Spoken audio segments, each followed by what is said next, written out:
I think he thought, as everybody thinks, that they can manage Trump to some extent, that they can use the relationship to get what they want. He's not manageable.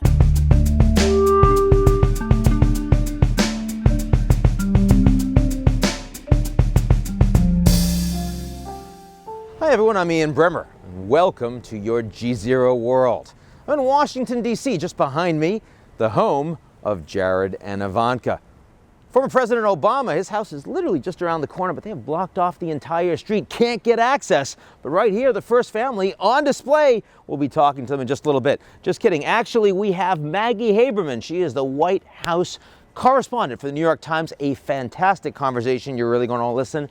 And puppet regime this week, we're introducing German Chancellor Angela Merkel. But first, your world this week.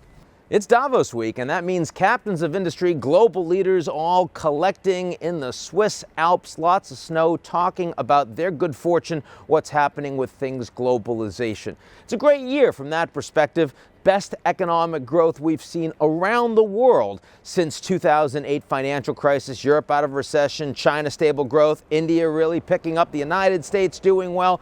Can't really complain, right? Except nobody happy with tendencies towards protectionism embodied in President Trump making his own trip to Davos. Never would have done that if Steve Bannon were still in place, but because he's not, Trump's like, hey, it's where the media is, it's where I am. He's had a lot of criticism from people like the Brazilian president, Michel Temer, from Justin Trudeau here in Canada. Bad sock game this year, but very much on point and whacking on protectionism. Seen it from Angela Merkel from Germany, and a confab of all of the major European leaders. Davos is ultimately a primarily European event.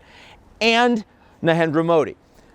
Not as much attention to Modi's speech as it should be getting. First of all, he gave it in Hindi, which is extremely unusual. Want to show that he's becoming a global leader. He's going to talk and you have to experience him on his terms, but really went after protectionism and talked about need for a system, a global system based on order and established norms. That is a whack at Xi Jinping, who gave the big speech last year saying, I'm pro-free trade, though he supports a state capitalist authoritarian system. It was better than nothing, but a lot of people said, really? China? This year, a lot of people saying, really? India? We can get on board with that. Brings 130 CEOs along with him. Modi is ready for globalist status. Got to talk about Syria. I'd hope we were done with that, right? I mean, it's 5 years of war, over 500,000 dead, over half of the population displaced. And Assad won. The refugees largely stopped. And we declare victory over ISIS, right? But no, there are still lots of problems. The United States said they're going to create a force of 30,000 people, largely Kurds in a territory that the Americans have been supporting. It's their one kind of group of allies on the ground. Big problem is that the Turks consider this group to be a terrorist organization. And they said, this is an ally of the United States, Turkey, that they're going to go in, which they did. They started shelling, they started bombing. Now there are ground operations. The United States formally complained. The Russians complained too, but both got out of their way to allow the Turks to do their business. Who's forgotten? The Kurds. As they were in Iraq, ultimately the one group that doesn't have any territory that they can govern or a state, and they are the one group that gets continually screwed in this region. The real question of what happens between the United States and Turkey over the long term is a significant one. Erdogan's willingness to look after his own national security and damn the Americans is significant. He did that with the Russians before. You remember that plane they shot down? That caused big problems in those two countries, but those are at least aren't allies. With the United States, it's a little more tense. We're going to see where it goes. And then the government shutdown. What shutdown? It's like a weekend and barely a day. Hardly a blip in this news cycle. And internationally, I know folks were saying it's embarrassing. They really weren't paying any attention. Fact is, you are going to get a deal. I know Chuck Schumer said that debating with Trump was like debating with Jell-O. You had no idea what he really wanted. But it also, he maintained some political flexibility. I'm not saying that Trump is getting the better of anyone here, but I am saying that you're eventually going to get a deal. Trump will get some of his wall, and some of his wall paid for, which means he gets a photo op and he gets to show his base. Look at this awesome wall that can't do very much. While Schumer is going to get a deal on DACA, which is important. Is that the way we want governance to work? Well, compared to the way it's worked over the last year, any deal probably works for us. Glad we're done with that shutdown. Let's move on. Greetings all. We're here with German Chancellor Angela Merkel. Willkommen. Okay, so to help our viewers get to know you a little better, let's do some German-English word association. I'll say a word, and you tell us what first pops into your head, okay? Ja, okay. Schadenfreude, Brexit. Wunderkind, Emmanuel Macron. Volkswagen. I knew nothing about this. Enough. Not so much Farfignugan anymore, no, okay. Next one, Zeitgeist. I'm here, everybody. Hello. You began too early. Okay, disgraceful. What did you miss? Trump? Der Trump. Now it gets interesting. Let's try Bildungsroman. Please, nobody knows more about buildings than I do, Ian. That I can tell you. Okay, last one, and it's a biggie. Vergangenheitsbewältigung. Barack. Hussein. Obama. Wunderbar! Nothing brings people together like Public regime.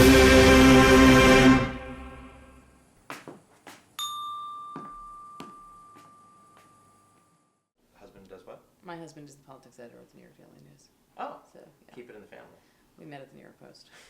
I'm here in the West Village with Maggie Haberman. She is White House correspondent at the New York Times. Literally, the metrics will tell you the most read articles that they've put out all year, and contributor for CNN. Maggie, delighted to be here with you tonight. Thanks for having me. There's so much to talk about with this administration, but maybe first, how do you cover this Trump White House? I mean, how shocking has it been for you to be on the beat, given how different it is from every other administration? Part of the problem with the coverage with him is that everything is at volume 10 in terms of the media coverage. Not everything deserves a volume 10.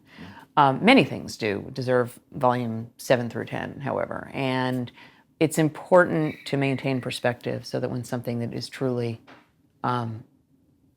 stunning, shocking, whatever word you want to use, happens, that you can cover it appropriately. I mean, what do you think has been over-covered, for example? I mean, something that's really gotten the 10 volume, and we hear it on cable news all the time, that from your perspective, just didn't deserve. Any number of tweets, especially early in 2017, some of the tweets matter a great deal, some of them don't. All of them are presidential statements. Sure. But that doesn't mean that all of them need to be treated with the same level of, credulity, the same level of shock, of mouth agape. I think that it took about 3 months for people in Washington, many of whom did not follow the campaign very closely because they didn't think he would win, to get used to who he is. Who you have seen over the last year, who the world has seen, this was his campaign. Absolutely. You know this because you actually paid attention to it. Yeah, I remember very well your interview with him that expressed for the first time Trump's foreign policy when there was no journalist that was going to take that on. That's true. My colleague David Sanger and I did it, and Sanger mentioned America First, which is a slogan that you had actually been putting in your newsletter about to describe what you could best see as Trump's foreign policy, I think for months ahead of that interview. Remember, you asked him if he would describe himself as isolationist. Yes. And he said no. Yes. And then he said, But, right. America First sounds right. He will take two different sides of the same issue, sometimes in the same sentence, and you are left trying to disentangle it and figure out which one is real, and oftentimes the difficulty for journalists is some people end up sort of rolling the dice and just picking one, and they use that to describe who he is, and that doesn't tell the whole picture. Now, the idea that America First is something that he would embrace and say is a good thing was something I had not necessarily appreciated. He claimed that he knew the connotation before Sanger used the phrase. Which he clearly did not. I was skeptical, too, that he was aware that it had been an American Nazi Party slogan. To not go into World War II. Correct. But he not only seized on it, he has continued using it, and the main outside group supporting the presidency has called itself America First Policies. So there you go. Do you think there is a level of media complicity now? Again, I'm not talking you, I'm talking broadly, because it is at some level, all of these tweets are so entertaining. It is the worldwide wrestling model, and Trump knows exactly what he's doing. I think that you are ascribing much more strategy to what Trump does than actually exists. I think that there is too much coverage of shiny objects across the board. I think there is a ton that is going on at the agency level that is not getting enough attention. I'm saying all of this with the reality that there is a Russia probe going on by a special counsel. We do not know where that is going to go, and that could end up changing the dynamic quite a bit. In terms of overreaction by Trump, for example? In terms of, or just reaction by Trump, right? Maybe it isn't an overreaction. I have no idea what Mueller's actually going to do. If Mueller indicts Jared Kushner, this is obviously hypothetical, I'm just saying as a for instance, yes. Or someone very close to the president or the president himself, that's probably not going to be an overreaction. That must be a reaction. How much of his time do you think is presently being occupied with with just focus, awareness, concern of that? I think it occupies an enormous amount of mind share, and I think that among the coverage that I think has been very unhelpful is all of the armchair psychoanalyzing of him. I think one of the reasons that the Michael Wolff book so captured the adoration of Trump critics is because Wolff happily goes along with the idea that, yes, Trump has dementia. And Ronnie Jackson, the White House doctor, who was Obama's White House doctor, is very well respected. He was pretty emphatic on that point. I have to say that as somebody who has interviewed Trump pretty consistently for 6 years, 7 years now going on, this is the same person. Now, you can look at who he is and say there are people may have concerns about his behavior. The tweets are obviously what they are. But this is sort of the magic of sight. People who dislike him in both parties are hoping to get, and voters who don't like him are seizing on as the idea that that represents an endpoint to all of this. See, if he has dementia, then Congress will act. Or if he has dementia, there'll be a 25th Amendment issue. And I think a lot of it is wish casting. I mean, clearly the dementia issue should be put to bed. But I don't think it has been. You've got two completely different sets of actors that are absolutely in their own bubbles, right? Correct. So, and Trump knows that too. I think what he does is I think he's obsessive. I think that he, in times of stress, tends to burrow down on something very tiny and fairly superficial that matters only to him. He has trouble seeing the bigger picture. And he tends to view everything through the lens of how it impacts him. So if that is your focus and you have all of these inputs as President of the United States and your first perspective is, but how does this affect me? That is going to impact your thinking. But that's not the same as dementia. Do you think now that he's president, again, we know the man hasn't changed, but do you think he has a sense that he wants a legacy that is about the country as opposed to just him? I think that he really can't separate himself from the institutions. So I think that he would like a legacy, but I think he thinks that they are intertwined. Do you think he has suitable awareness of both the power he has and the constraints on his power as president? No. Where do you think that plays out in the most damaging way? So my colleague Mike Schmidt had a fantastic story about how when Trump wanted to fire Comey, he was initially told by a lawyer in the White House counsel's office that he couldn't do it without cause, which was totally made up because they were afraid that he wouldn't come down on the side of right. I think there is a lot of that kind of thing. I think that he thought that being president was going to be essentially like being a local party boss. He grew up in New York in the 70s and 80s is when he came of age, and local clubhouse leaders were incredibly powerful. There have been books written about the corruption that took place around the Ed Koch era, one of which was co-authored by my mentor, Jack Newfield, and called City for Sale. And really, I think if people want to understand Trump, they should read City for Sale, because that is his view of executive power. So, he had no familiarity with the federal government, and remember, he was a real estate developer. His main interaction with government was rules and regulations surrounding development. And those rules and regulations for a developer were impediments that needed to be removed. Which he did his damnedest on. Yeah. Correct. And so I don't think that perspective has changed as he has moved into the White House. Now, we've talked a fair amount about Trump. We haven't talked as much about the White House. Mm-hmm. And so if Trump hasn't changed very much, how has the White House changed in your view? So look, the Reince Priebus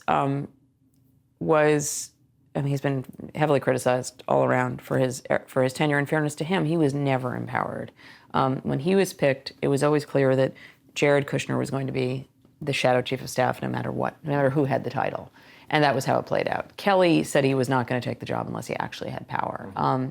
So he is empowered, and he has put systems in place. People fear him within the White House. People are scared of him. Kelly has got a bit of a short fuse, just like Trump. He's got a bit of a flair for the dramatic sometimes, just like Trump. He early on kept threatening to quit when things were not working the way he wanted them to. He does that less. He denied to me, for the record, that he ever threatened to quit, although I have multiple sources telling me they heard it firsthand. It functions more like a typical White House in terms of processes. There are protocols in place that more often than not get adhered to, particularly about paper flow to the president, information flow to the president. But the president actively seeks out other information. And it's not, I think a misconception people had is, oh, if you just get him better stuff, he won't tweet like this. No, he will turn on the television, because what Trump is looking for isn't information that changes his view. He's validation. Correct. We had a quote Glenn Thrush and Peter Baker and I did in a story that we did about how he reads stuff to reinforce his own view. But his mind has changed on things. I mean, even when you see on the border wall and the Mexicans paying for the border wall, it feels like there's been evolution. It hasn't changed. No? I don't think it's an evolution at all. I think it's been this. He has said different things at different times to different people, depending on what would help him in front of each audience. I don't think this is a change. I think this is the thing we always see with him, where he takes both sides of the same issue, sometimes in the same sentence, and then just seizes on the one half of that when it's useful to him. So now, Kelly, do you find is someone that can actually get information to him in a more effective way, or not really? Because of what you just said. Yes, but I think that Trump still spends 8 hours a day without John Kelly by his side. Now, he talks to John Kelly during those hours on the phone, but he's in front of the TV, he's talking to friends. I mean, it's Kelly can't be a babysitter. And I think Kelly was really surprised by how much of the job he had to spend managing up. So if we're looking forward the next few months now, what are the stories that you think we should really be drilling into around the White House? Where are the places that, leaving aside the investigation, which everyone is focusing on, where are the things that you say, oh, this could go off the rails, this is going to bite? It's a great question. I mean, I think the two main areas is sort of broadly the senior staff exodus. Who goes? Does Gary Cohn go? Most people believe he will pretty soon.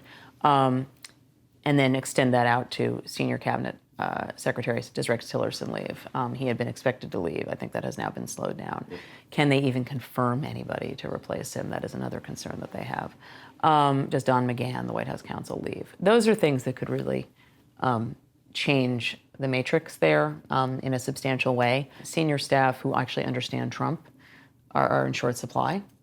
So that's a whole other issue. One is just the Trump tweeting, which you sort of have to, how much more of a degenerative impact does that have on relations around the world, on policy issues, on his discussions with his own Congress? I mean, it seemed like all of a sudden Lindsey Graham came out and seemed to be like, I revere Trump. I know I've said bad things in the past, but suddenly he's my best friend. I think he's just wonderful. Lindsey Graham's a pretty smart guy. I think he thought, as everybody thinks, that they can manage Trump to some extent, that they can use the relationship to get what they want. He's not manageable. You're not you will only get so far, and then you will get very angry at one very specific thing, and then you have a choice to make. I mean, this is what happens to everybody. So let me close just a little bit on the personal side. And personal by, I mean you and the president. You think he likes you? I think I'm a reporter who has covered him for a long time, who he knows at a paper whose approval he craves. And I think that's basically that. I think if I didn't work for the Times, I probably would never talk to him. So transactional again? Everything is transactional with him. Everything. Why does he care?